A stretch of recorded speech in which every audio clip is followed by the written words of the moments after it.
Hi, my name is Adriano Serviziati, but you can call me Bruce. I am a registered psychotherapist qualifying with the College of Registered Psychotherapists of Ontario. I hold a master's in counseling psychology and also a bachelor's with a major in psychology. On top of my educational experience and licensure, I have over 6 years in the mental health field, and I also have been with the Latte Wellness Group since September of 2025. The community support work position that I had is very similar to the PRP mentor position here at Latte Wellness Group. I would honestly say it's just about the same job, except now I'm doing it virtually. I helped people complete goals. I helped people navigate different community resources. I helped advocate for my clients when dealing with different government assistance programs or landlords, or really anything that they just needed somebody to step in and say, hey, this person kind of needs a little bit of help here, and I'm definitely here to help kind of bridge the gap. Help clients complete goals, form treatment plans, and really just help the client actualize themselves. Help them become whatever better version of themselves they had envisioned in their mind. I help them get there. I've been in university to become a psychotherapist since graduating high school in 2016. So it's been about a decade. On top of that, during my graduate program, I was working in community support work for 5 years. So at the same time, I was gaining vocational experience through my community support work role. I was also gaining the educational experience. And I think that blend really helps me stand out. I kind of have double training, you could say. Additionally, in the community support work role, I received a lot of hands-on training and a lot of hands-on experience helping people with various issues, whether it be mental health, substance abuse, developmental, anything like that. On top of that, I have verbal intervention training from the Crisis Prevention Institute, and through my time at the Latte Wellness Group, I've been trained and gained experience in a number of therapeutic modalities, which have really helped me assist others in isolating what their goals are, what they really want to do, and what's worked for them in the past, their strengths, and help hone those strengths.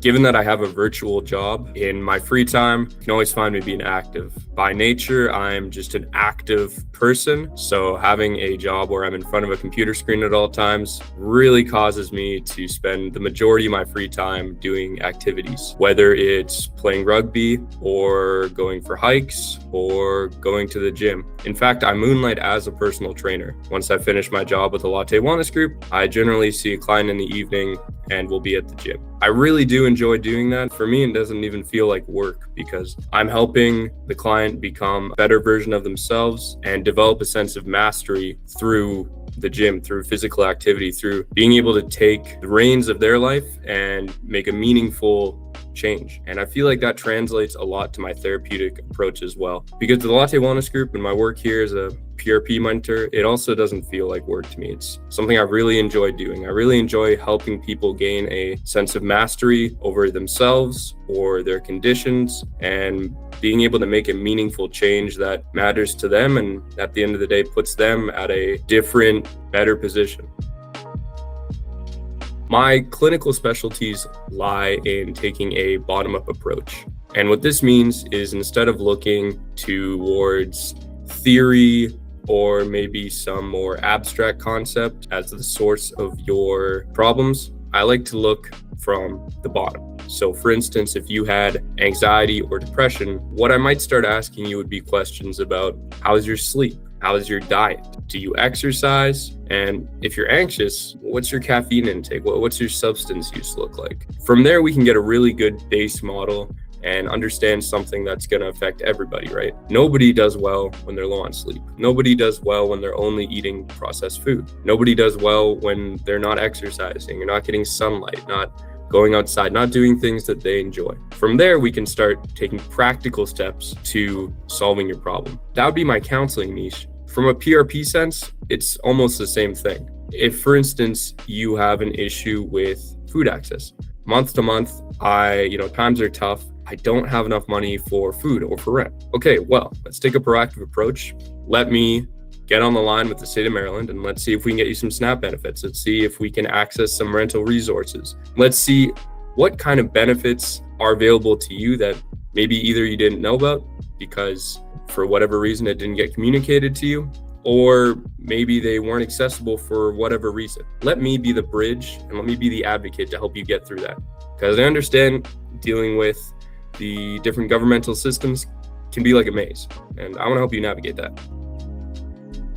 Being from Canada and in the state of British Columbia, I have encountered diversity my entire life. I think we have one of the most diverse populations. Growing up, my class looked like the United Nations. We had people from every single different demographic, whether that be religion, creed, ethnicity, race. I grew up around all of them. That gave me a really good base for understanding how different people function, while also coming to the general conclusion, at the end of the day, people are people. And again, that goes back to my bottom-up approach, right? Everybody needs the basics. If you don't have the basics, your functioning is going to be impaired. That's true in therapy, whether we're talking exercise, sleep, diet, social interaction, time outdoors, fresh air, sunlight, or when we're talking in the sense of PRP, mentorship program, whether that be access to community resources, financial stress, job insecurity, social isolation. We want to address the basics for everybody because everybody deserves the basics. Your demographical differences, I don't think should impact that. Whether you're a youth or an adult, you should still have access to all these basic needs. I try to inform my therapy approach with that. Granted, am I going to talk to a youth the exact same way I'm going to talk to somebody in their 40s? Absolutely not. But I will say, I do know a lot of youth culture, 6'7". Also, I have grown up around older populations. I worked in warehousing and trades for years. So I had many colleagues that were far older than me. And because of that, I feel like I can talk to and relate to vast difference in age. Because of where I live, also vast difference in demographics.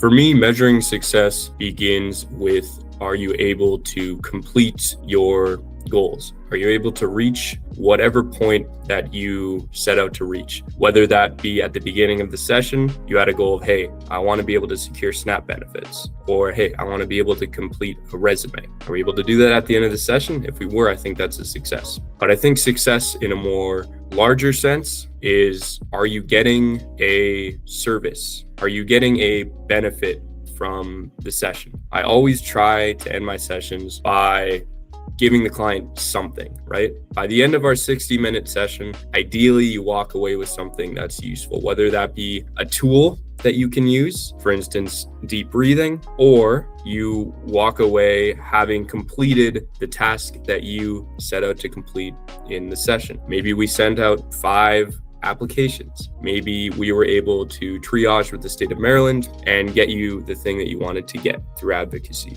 Maybe we were able to look into something that you had a question about. For instance, maybe you had a question about different rentals that were available in your area and that were within your price range. By the end of the session, we were able to look at a bunch of listings. We were even able to contact a landlord or send in a rental application.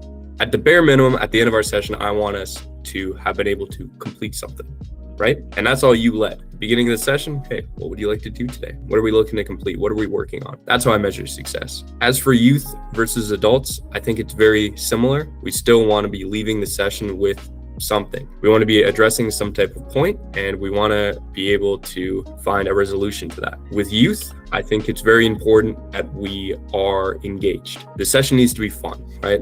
It's not homework. This isn't school. This shouldn't be a chore. It should be something that you are excited to come into. Maybe we joke around. Maybe we have a little bit of fun. But at the end of the day, something still gets done, right? I'm all for taking time in the session to talk about what kind of video game you like, or maybe a movie you saw. I'm really absolutely down for that. But at the same time, let's try to do something productive too. I like to try to balance that rapport with productivity, right? Because I think if you have too much rapport, maybe nothing gets done, and you feel like, okay, well, I'm meeting with Bruce for an hour a week, but we don't really talk about too much. On the other end of that, Man, I don't like meeting with Bruce. All we do is talk about business and different things I need to work on, and that really makes me bored. So I think a nice balance point is good. And I've been able to develop that through years of coaching rugby. I have lots of interactions with youth through that, and also mentorship through that as well. I come from a long line of helping professionals. My grandfather was the only doctor in a small town, and my dad later did social services. Now it's my turn. So I feel like it's my duty. If a different guy, his dad was a blacksmith or something, and he's just a family of blacksmiths, same type of thing applies here, in my opinion, at least. I feel like it's my duty to help others and get a lot of enjoyment out of it, out of being able to help people solve their problems. Granted, I'm not only going to be a fixer, right? I think you have to provide me with whatever solution we're going to get to, and we work to that together. That helps me feel passionate about my job, working with other people to help them actualize themselves. What gives me energy though, outside of work, again, I love getting outdoors. I live in a really beautiful area, and I think every day that I see some sunlight, maybe some wind that's moving the tree branches or some little animals, it's God's gift. And I really get happy to just get after the day once I get that morning sunlight on my face.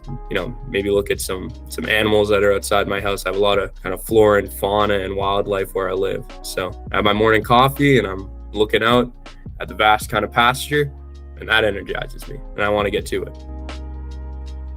The entire time I have been getting my educational experience since 2016. I've been working various trades jobs. I was a glazer. I've been a mover. I've done construction work. I've worked in warehouses. I also continued doing a lot of those things while I was doing the social work job. So not only was I doing a master's program, but I was working social work and I was doing moving, and then sometimes I would install windows. Recently, I've also started doing personal training on top of working with the Latte Wellness Group. University ended, so I had a little bit more free time. So I think that's what sets me apart. I have a very diverse set of skills and experiences, and I feel like I can relate to a lot of different people, not just people in academia, not just people that come from a white collar background, not just people that are upper class, but everybody. In fact, the area where I have grown up all my life is one of the lowest kind of socioeconomic, or I guess you could say one of the most impoverished areas in my province. So I understand what struggle is. I know what it's like when you might have to have sleep for dinner.